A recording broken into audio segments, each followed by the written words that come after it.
कुछ नाम ऐसे होते हैं जो एक गाने से पैदा होते हैं और फिर पूरी जिंदगी बन जाते हैं। मैं बात कर रहा हूँ कोमल रिजवी की, वही कोमल रिजवी जिनकी आवाज पर पूरा पाकिस्तान बाऊजी बाऊजी भंगड़ा साढ़े नाल पाऊजी झूमता था। वही कोमल जिन्होंने ड्रामे किए, टीवी शोज किए, कोक स्टूडियो में लंबी जुदाई और दाने पे दाना से एक नई नस्ल को अपना दीवाना बनाया। लेकिन क्या आप जानते हैं कि उस रोशन चेहरे के पीछे कितना अंधेरा था? वो लड़की जिसने 16 साल की उम्र में शोबिज में कदम रखा, बैरून मुल्क जाकर कारोबार किया, शादी की तलाक झेली और फिर सब कुछ छोड़कर खुद को दोबारा खड़ा किया। ये सिर्फ एक गुलकार की कहानी नहीं, ये गिरने टूटने और फिर अपनी दुनिया खुद बनाने की कहानी है। आज हम खोलेंगे कोमल रिजवी की जिंदगी की वो किताब जिसके हर सफ़े पर शोहरत है, दर्द भी और सबसे बढ़कर वापसी का हौसला भी। तो वीडियो आखिर तक देखें और अगर आपको शोबिस की ऐसी सच्ची और अनकही कहानियां पसंद हैं तो चैनल सब्सक्राइब करें। कोमल रिजवी की जिंदगी एक सीधी लकीर नहीं, ये कई मोड़ों, रुखों और कई जिंदगियों का मजबूरा है। एक ऐसी औरत की कहानी जिसने अपनी पहचान को एक खाने में बंद नहीं होने दिया। वो जब गुलकारा बनी तो लगा बस यही उनका मुकद्दर है, जब अदाकारा बनी तो लगा अब अदाकारी ही उनकी दुनिया है, जब मेजबान बनी तो लगा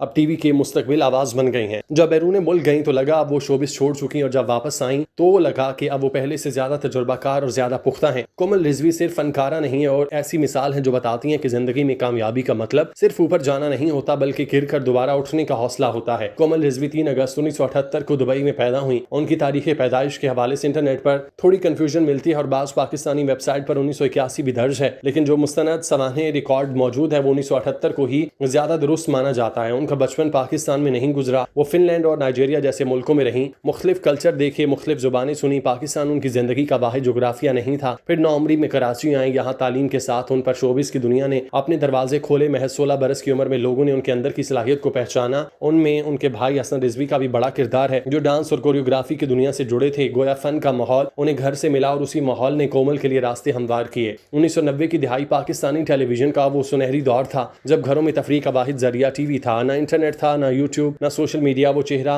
एक बार स्क्रीन पर आता, लोग पूरा हफ्ता इंतजार करते। कोमल ने उसी दौर में अदाकारी का आगाज किया। 1997 में पीटीवी का ड्रामा हवाएं उनका पहला नुमाया काम था जिसने उन्हें लोगों तक पहुंचाया। इसके बाद लहरें, कभी कभी तीसरा पहर और समंदर है दरमियान जैसे ड्रामों में उनकी मौजूदगी ने साबित किया कि वो सिर्फ खूबसूरत चेहरा नहीं, उनमें अदाकारी की गहराई है। लेकिन कोमल के दिल में कहीं और की बेचैनी थी। अदाकारी के सेट पर भी उनके जहन में मौसीकी की धुनें गूंजती रहीं और फिर 1999 में वो लम्हा आया जिसने कोमल रिजवी को पूरे मुल्क की जुबान पर ला खड़ा किया। गाना आया बाऊजी बाऊजी भंगड़ा साढ़े नाल पाऊजी। ये सिर्फ गाना नहीं था, ये एक फेनोमिनिया था। पंजाबी भंगड़े का रंग, नौजवानी का जोश और कोमल का अपना अनोखा अंदाज, सब मिलकर इस गाने को एक ऐसी शनाख्त दे गए जो आज तक जिंदा है। ये वो जमाना था जब एक अच्छा गाना किसी गुलकार की तकदीर बदल देता। कोमल के लिए बाऊजी वही तकदीर रहा। दिलचस्प बात यह कि कोमल सिर्फ गाती नहीं थी, वो कई जुबानों के बोल खुद भी लिखती थी। यानी स्टेज पर जो आवाज सुनाई देती उसके पीछे लिखने वाली, सोचने वाली शख्सियत भी मौजूद थी। उनका 1998 का एल्बम कोमल और 2001 का एल्बम परबत इस बात के गवाह हैं कि वो सिर्फ वक्ती शोहरत की मुतलाशी नहीं थी,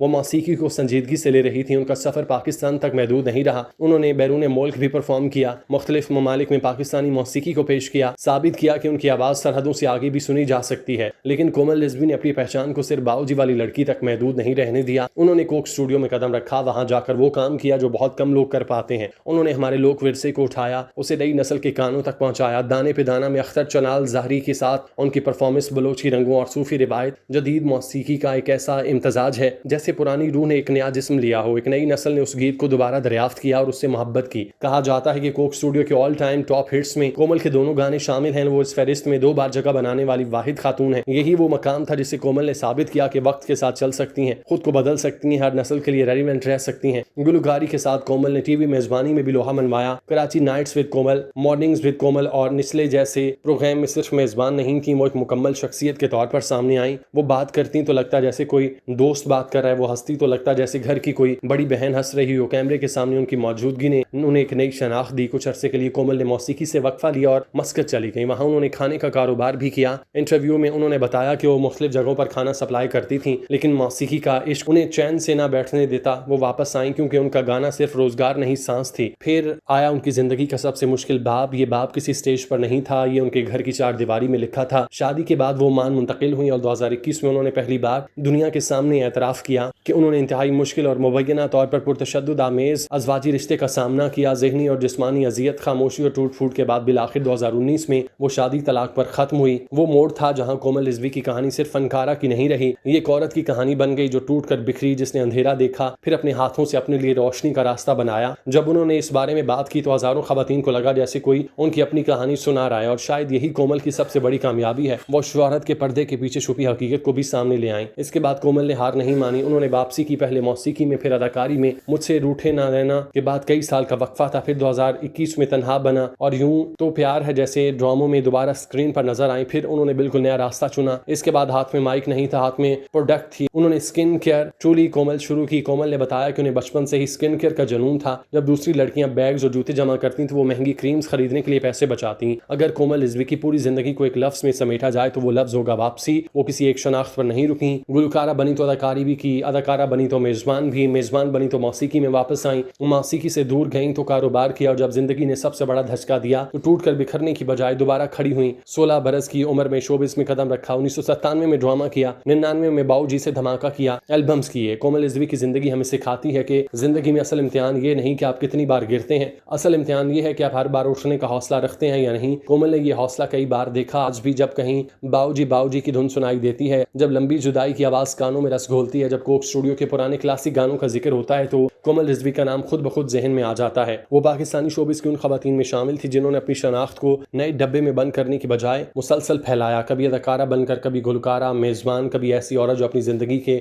मलबे से खुद रास्ता तराशती है। शायद यही कोमल रिजवी की सबसे खूबसूरत परफॉर्मेंस है। और इस बार स्टेज पर कोई लाइट नहीं थी, कोई तालियां नहीं थी, इस बार सिर्फ जिंदगी थी और जीने का फन।